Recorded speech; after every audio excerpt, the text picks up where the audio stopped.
forget that for the first year or so of the Xbox 360's life cycle, achievements were this brand new concept that was kind of thrust onto developers by Microsoft. Some of them clearly didn't get what Microsoft were going for, and that's how we ended up with a bunch of early titles with insane leaderboard achievements, like #1 in Quake 4 or World Champion in Grawl 1, where you need to be literally the top player on the global leaderboards, which, even boosting with a group of friends, would take hundreds and hundreds of hours, let alone getting it naturally. I got it!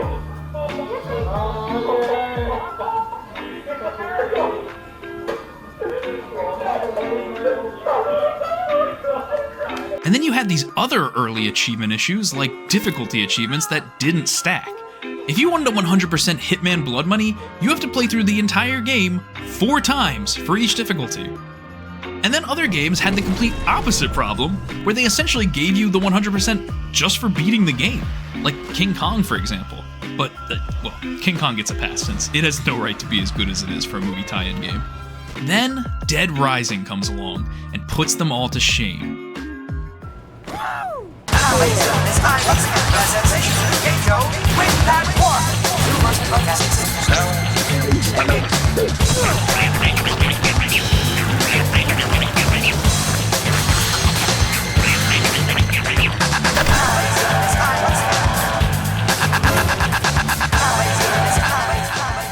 Dead Rising found that perfect middle ground where the achievements are a solid balance of difficulty, grinding, and of course, fun. Some of the achievements force you to engage with mechanics you may have not even known existed. Like, I don't know that I would have ever discovered that you could hit golf balls if there wasn't an achievement tied to it. Or that the parasol functioned as a charging weapon to clear pathways through crowds of zombies. There are your typical collectible achievements like finding all the PP stickers, or making all the smoothie types, but even these encouraged exploration and experimentation. Not to mention gaining you heaps of PP along the way. And on top of that, completing some of the achievements even gave you tangible rewards, like new clothes or OP items. 2 of Dead Rising's achievements are even iconic. They're nostalgic badges of honor that harken back to the Blades dashboard era of the Xbox 360. I am, of course, talking about Zombie Genocider and 7-Day Survivor. Zombie Genocider became the poster child for cumulative kill achievements, boasting its hefty requirement to slay 53,594 zombies. It was so iconic that it spawned a bunch of copycat achievements and one-ups, like Left 4 Dead's Zombie Genocidist achievement, which is to kill 53,595 zombies. And even Rock Band with an achievement for doing 53,596 hammer-ons and pull-offs. And then, of course, there's 7-Day Survivor, which requires you to survive for 7 days in Infinity Mode, which, since you can't save, means spending a whopping 14 hours in real time desperately trying to stay alive in the zombie apocalypse. Okay, well, that's not entirely accurate. It's more like 14 hours just chilling in the hideout and periodically eating to stay alive. Because of how unforgiving and time-consuming it is, this achievement was a pretty big deal back in the day. I mean, it was infamous. And while I don't know if there's any hard evidence to support this, it's pretty safe to assume that 7-Day Survivor contributed to many Red Rings of Death. You gotta remember, when Dead Rising came out, we were all still rocking launch 360s. The Zephyr model with the better heatsink wouldn't come out for another 8 months. So keeping the console on and running a game for 14 straight hours? Some consoles definitely paid the ultimate price for that achievement.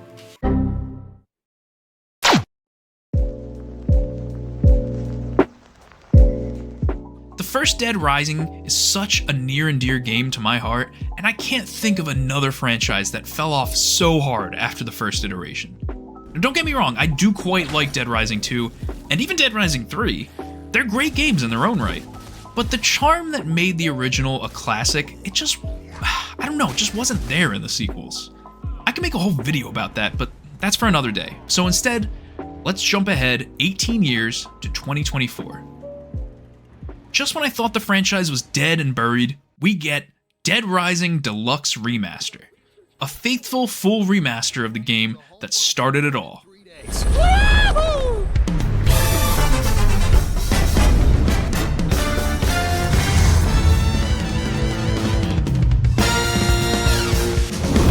And when I say faithful, okay, imagine a little asterisk next to it.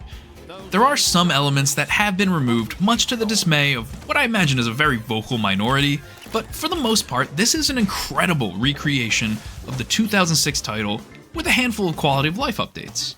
One of the biggest changes is that there are now autosaves after each loading screen, which for some reason I had a negative gut reaction to. I think a lot of us OG fans hold Dead Rising's difficulty pretty close to our hearts, and remembering to take time out of our precious case schedule to hop into a bathroom stall and save, it only added to the tension of the game. But after forgetting to save for like 6 hours and then accidentally doing stupid shit like this,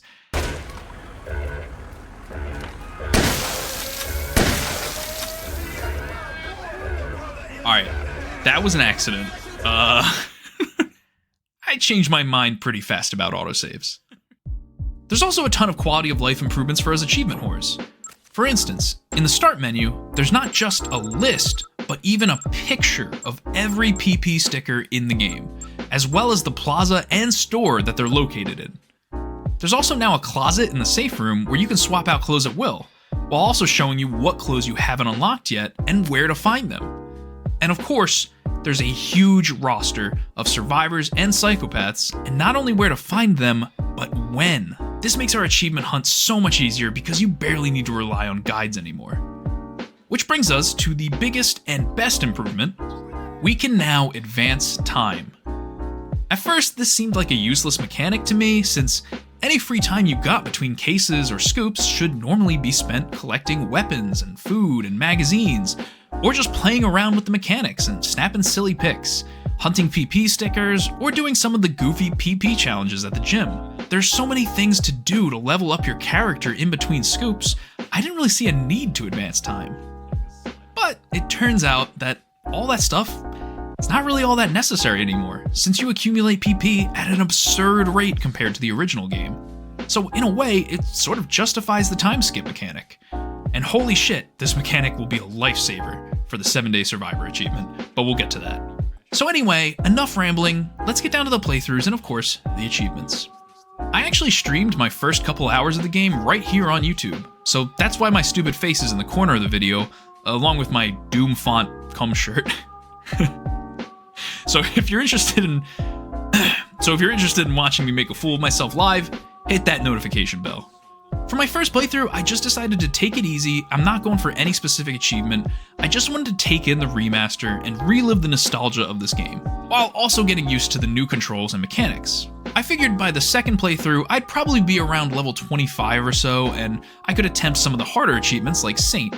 But little did I know, the PP accrual is so much faster in this remaster that by the end of the first playthrough, which again I was taking my time and dicking around in, I made it to level 47. So I guess what I'm saying is, it might actually be worth it to go for the Saint achievement on your very first playthrough. It's really up to you.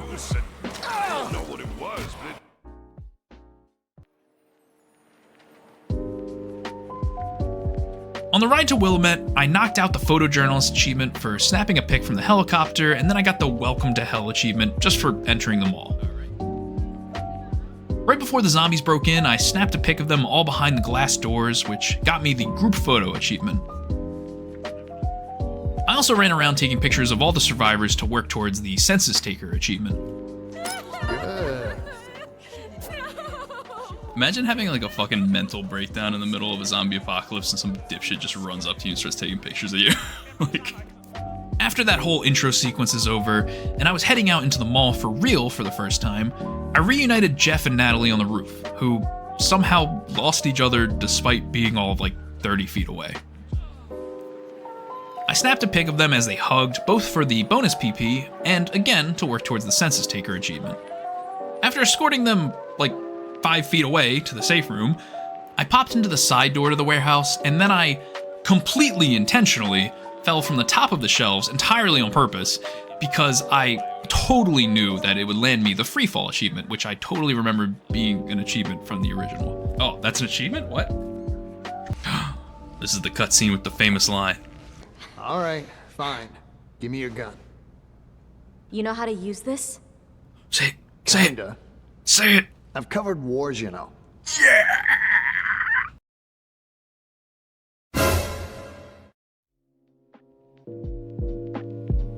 continued playing the story past that first Carlito boss fight, which, by the way, infinitely easier now that you can aim and move at the same time.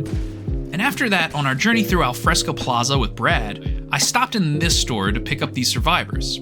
I snapped a pic of them first, which got me the portraiture achievement, and also a baseball bat to the skull. Along the way, I photographed every PP sticker that I could remember from the original, eventually getting the PP photo achievement, but I was going to save the achievement for collecting all of the PP stickers until a second or maybe even third playthrough. I made the classic rookie mistake of trying to fight the convicts while escorting like 3 survivors at once, and it went about as well as you'd expect.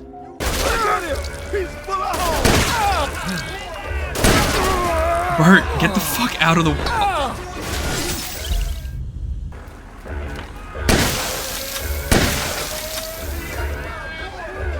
Alright, that was an accident.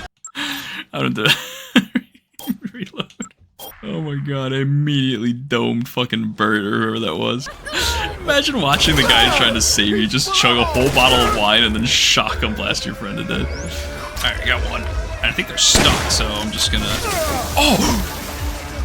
Really, Bert? No, they were stuck! You've ruined everything! Prisoner 1 in there, and prisoner...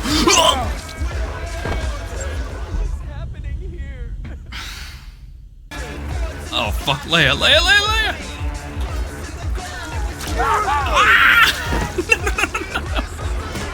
I was just glad to hear that they got the rights back for Gone Guru.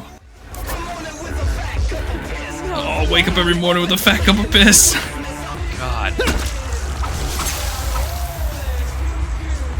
Oh, they're coming back, come back. Bert, get out of the way. He killed himself. He crashed into the wall and killed himself. Oh, I missed.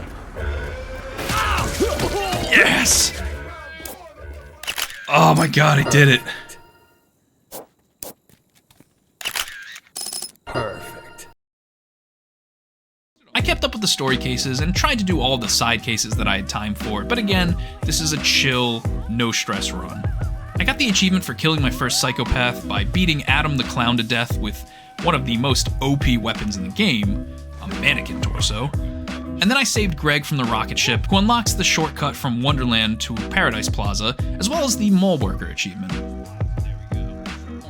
The next day, I was feeling brave enough to take on the convicts, and by brave, I meant strapped, because it was here that I unlocked the achievement for firing 300 bullets. I had some downtime, so I took a detour to stop at the gym and get swole and farm some PP, and then after a quick, outfit change, oh yeah, I got a fucking furry on my shirt too? Oh, this is it. Why even bother putting other clothes in the game? I headed over to save a wounded survivor and his wife. And, didn't go quite as planned. Just don't take my picture, okay? I don't want anyone to see me like this. Understood. Tell it to me straight. Don't ignore that camera shot. Let me borrow a gun. Okay. Here you go. Thanks. I don't even deliberate on it. It's just like, yeah, you want a gun? Here you go. Kill yourself. Oh my god, I didn't think you'd do it in front of us. What the fuck? This is your fault! How could you let this happen? Get away from me! No! Ma'am, was this in the original? I really don't remember that. That was insanely brutal. Can I not save her now?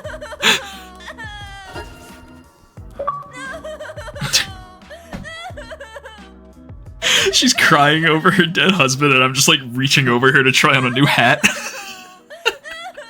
Not long after that, I went to save Ronald in the sandwich shop, who demands to be brought food if he's going to follow you. Luckily for him, I had a gallon of coffee creamer, which he just fucking chugged in 3 seconds flat in front of me. I then snapped the most off-center picture imaginable, which somehow still netted me 10,000 PP, as well as the Artiste achievement. I guess it's considered like avant-garde to not have your subject centered or in focus. I don't know. I popped over to fight Joe after this and snapped a pic of her for the Psycho Photo achievement, and then I also stumbled into the Zombie Hunter achievement, as well as the Census Taker achievement, which means I could stop photographing every single survivor that I found. I continued the story, picking up survivors here and there, and it was around the start of the case where we have to collect Carlito's bombs that I landed the transmission area achievement. Much to my surprise, by the way, because this achievement in the original game was a hell of a lot tougher, since you had to physically hold the radio up when getting calls from Otis, meaning that you were completely vulnerable and couldn't fight back, and any interruption could possibly void the achievement for the rest of the playthrough. So the fact that you no longer have to hold the radio up to hear Otis made that achievement super easy. I got it by accident. If you didn't get it in the first run like me, you will get it in your Saint run, don't worry. I collected Carlito's bombs and only shit myself once while doing so. And after Brad meets his fate, I ran over there to visit him for the Snuff Shot B achievement, before giving him a warrior's death. And a warrior's portrait. I helped Isabella find Carlito's hideout, and after watching her use the computer in a totally normal and natural way, I headed off to kill our last psychopath for the Punisher achievement. It was on my way back to the safe room after helping Isabella get into Carlito's encrypted porn folders that I got the Marathon Runner achievement, which is basically guaranteed as long as you don't spend half the playthrough skipping time in the bathroom. Speaking of time, at midnight on the 22nd, Special Forces arrived to spice things up. These dudes are just as annoying as they were in the original, and if you're not careful, they can stun lock you. Fortunately, if you get killed by them, like I almost immediately did, it's not game over yet. You lose your inventory and your clothes, but wake up handcuffed in a chopper in the park. You have to do an annoying Mario Party-ass minigame to escape, and if they catch you trying to break free, they really fuck your day up.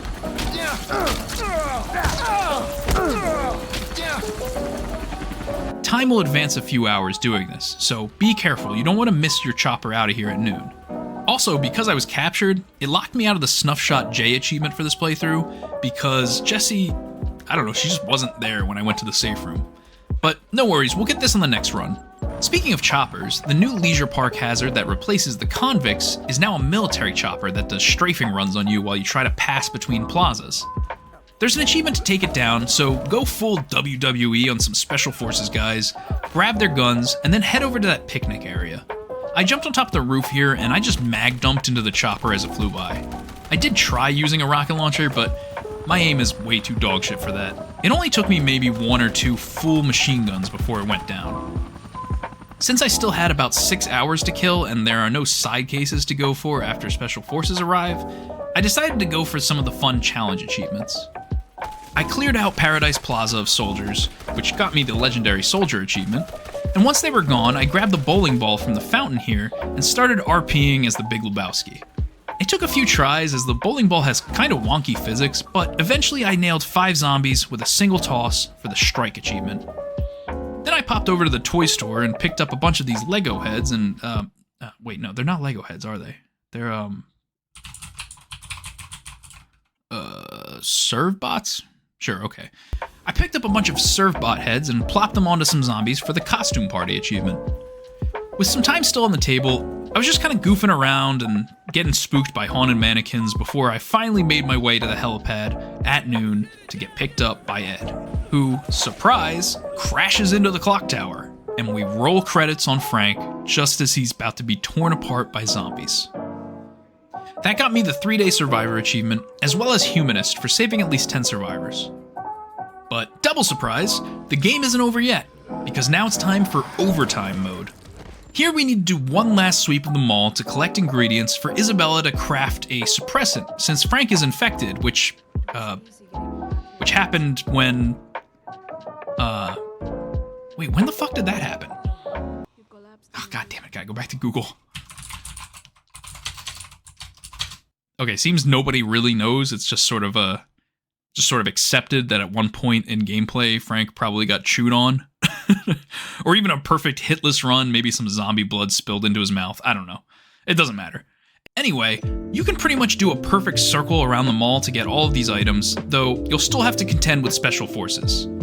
Guns and OP weapons like the katana help, but I made a concerted effort to use the tried and true method of jump kicking, disemboweling, and sticking my finger in their ass so I could land the Karate Champ achievement. I also got the achievement for killing 100 enemies with a rocket launcher around this time, but believe me when I say, you don't got a beeline for this achievement. You'll be racking up plenty of rocket kills later on. Once you get everything Isabella needs and fight your way through the tunnels, you'll eventually have your showdown with the final boss, Brock. This unarmed boxing match of a fight was pretty brutal in the original, if I remember correctly. But here, it's a piece of cake. All of your unarmed moves are infinitely easier to pull off due to the updates to the control scheme, so just go Bruce Lee on his ass. And spit on him for a little fun too. Don't think you can get out of here alive! Once you kill him, you get the true ending. Alright, enough monkeying around. Playtime's over, and now it's time for a focused playthrough. For the second playthrough, we're going to attempt a Saint run. That means saving every single survivor that we can. Even with all the amenities that we got in this remaster, like improved survivor AI and time skipping, this is still a pretty tough achievement, and I would highly recommend using a guide. I used a guide on True Achievements by Babyish Duck. He walks you through step by step where and when each survivor spawns, and when you're okay to skip forward in time. It's a great guide. As long as you don't accidentally skip a couple paragraphs and then finish the entire run only to realize you missed 2 survivors in the beginning of the game and have to start all over again. Only an idiot would do that, right?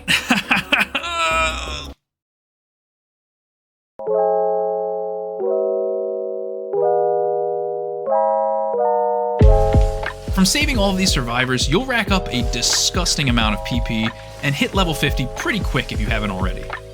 I picked up a few more achievements along this run too, like when I was passing through Entrance Plaza, I picked up one of these parasols and jousted my way through a few bozos for the Raining Zombies achievement. I also never grabbed the convict's car when I killed them on the first playthrough, so I nabbed the magazine that increases firearm damage and just obliterated all 3 of them while they stood there stopped for some reason. After that, I hopped in the car for the Carjacker achievement. Around this time, I also unlocked the Zombie Road achievement for walking a certain distance along zombie heads. You can do this whenever there's a bunch of zombies tightly packed together, usually on staircases or in maintenance hallways. I also got Item Smasher for breaking 30 items, which sounds like you need to break, items in the environment, but it seems like using weapons until they break counts towards that too, so this one should kind of come naturally. Early on in your Saint run, you should make a save around case 3-1 and do a little detour to nab the Frank the Pimp achievement. It's called the Grateful 8 now. I guess if the Saints Row reboot is anything to go off of, pimps aren't exactly in vogue anymore. It's for escorting 8 female survivors to the safe room all at the same time, which normally I'd say just get it while you're doing your Saint run, but I don't know if there's a way to pull this off without either killing or leaving other male survivors to their doom, so just reload that old save after it pops and continue your Saint run. I did run into a slight issue here though. Since the bulk of the female survivors for this achievement are being held hostage by Jo, for some reason her case wasn't appearing for me. I skipped time right to when she was supposed to spawn, but I wasn't getting the call from Otis about it. So after a few reloads, I eventually just actually played the game instead of skipping time. I figured maybe the game can only handle a certain number of survivors on the map at any given time, so I ran around and saved some male survivors and did a story mission, and sure enough, when the time rolled around, I got the call. So if that happens to you, just try fucking around and trying to clear out your case logs so there's room for Jo and all those survivors to spawn. Back on track with the Saint run, after teaching Isabella a lesson on why you should wear a helmet while driving a motorcycle, I grabbed the bike and then did an incredibly dangerous jump without a helmet to assert my dominance, and also netting the stunt driver achievement. The only real tricky survivor to save on the Saint run is Tad. He's being held prisoner by Kent. You remember Kent, right? You have to do Kent's questline, and for the last part, you only have a 5-minute window between 12 o'clock and 12:05 to save Tad. Showing up later than that, he automatically dies, and you have to fight Kent in this weird fetish scenario that he has set up for you. So be sure to show up on time for that scoop, and I mean you got 5 minutes, bro. During my second run of the bomb mission, I got the Road Rage achievement. I was not going for it, so you'll probably get this naturally as well. And then eventually, just by nature of the Saint run, I got the Full Set achievement, which is essentially just for meeting all possible survivors. Once special forces arrive, you're pretty much in the clear, and I used my newfound disembowel ability to ensure that I wasn't captured this time. So this way I could get the Snuffshot J achievement for finding zombified Jesse. Finishing 72-hour mode won't net you the achievement though, as technically, as you'll see on the end screen, you only save 49 survivors, with the 50th survivor being Isabella. So you'll need to complete overtime mode and get the true ending again before the achievement will pop.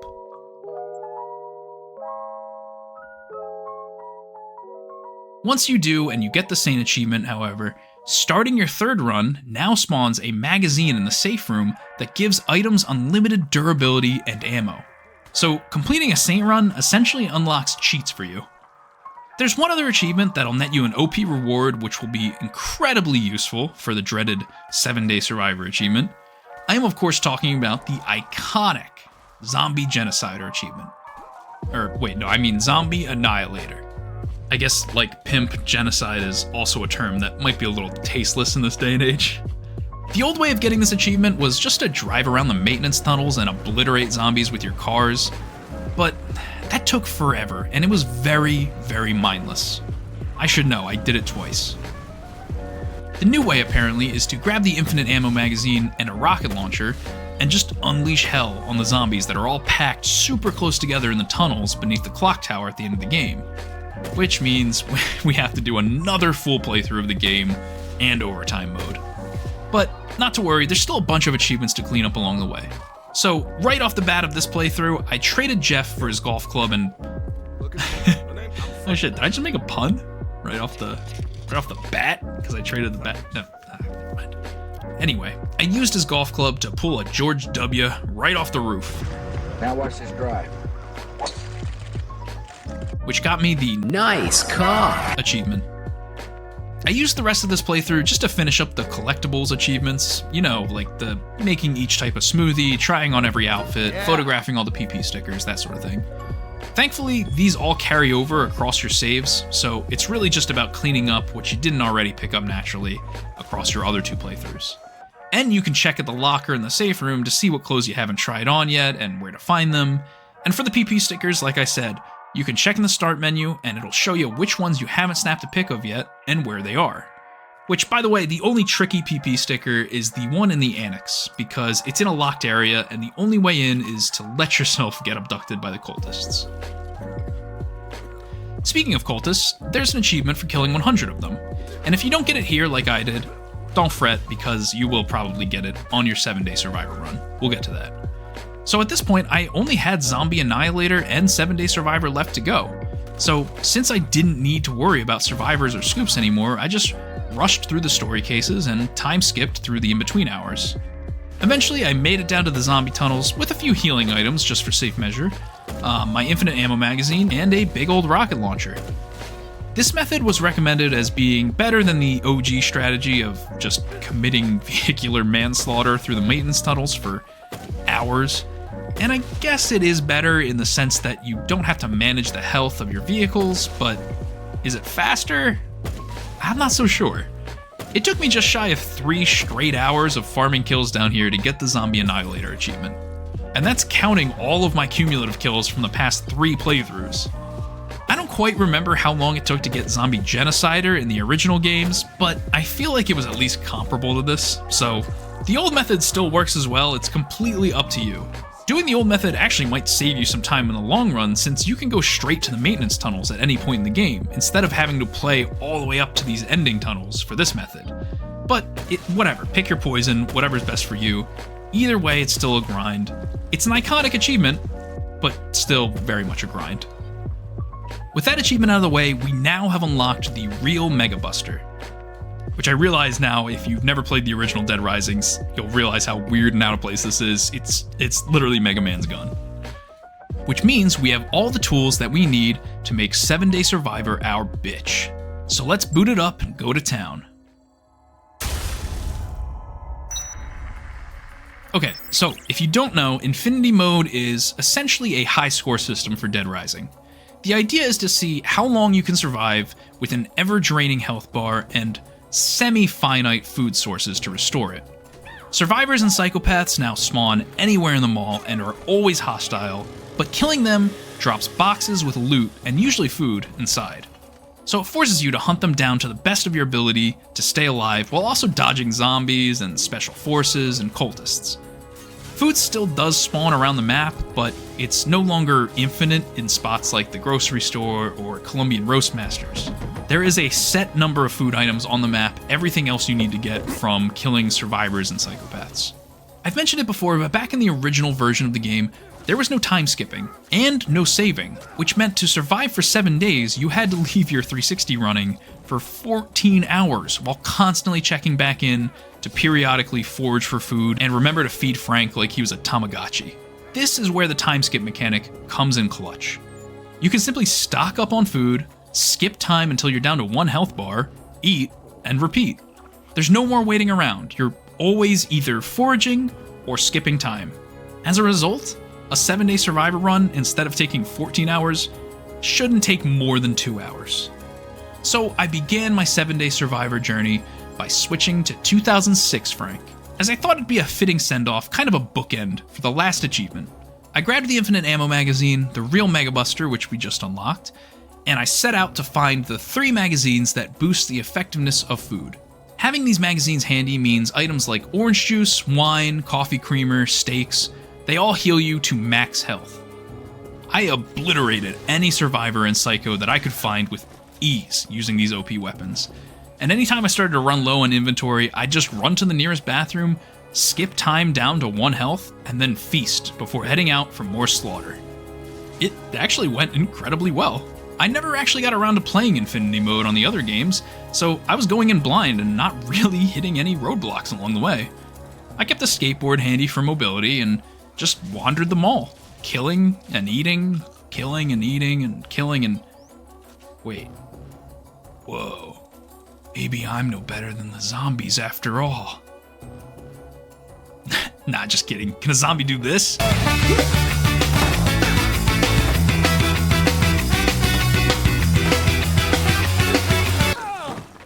Yeah, I didn't think so. Humans rule! Anyway, the goal is to reach day 8, as you actually need to survive the 7th day for the achievement. I had literally 0 close calls. Everything was going super smooth. I was 16 hours into day 7. I had 8 hours left when I started to notice that, my frame rate's getting a bit choppy. I don't know what's going on there. And then while consulting my map, tragedy struck. When I record my gameplay, I usually have a hot mic going just so I can record any kind of reaction to something crazy that happens. But in this instance, I had it unplugged for some reason, and I wish you could hear the yelp that I let out when my fucking game crashed with 8 hours to go. I was so mad. I was dejected, don't get me wrong, but hey, at least this wasn't the original. At least I wasn't 13 hours into a 7-day survivor run when it crashed, so there was at least that. I didn't lose that much time. So I started over, but this time I actually decided to stream it. It felt fitting, since I streamed my first couple hours with the game, and now I could stream my last couple hours.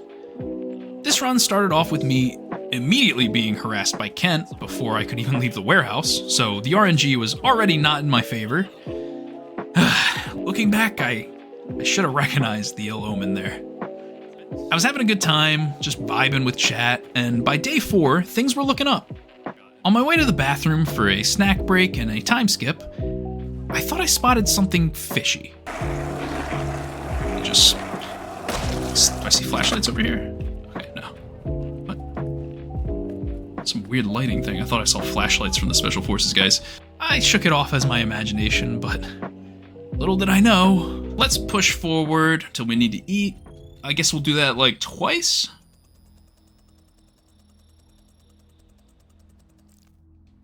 And then we'll...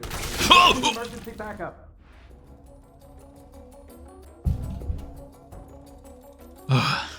Undeterred, I began run 3. This one began with a visit from Zombie Jesse, which I didn't really know if that was a good or a bad omen.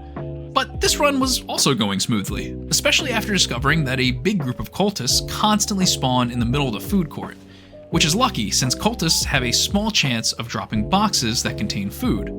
So you can just run from the save room in the gym in Alfresca Plaza into the food court, snipe the cultists, collect your food, and then run back to the gym and eat it, and just rinse and repeat.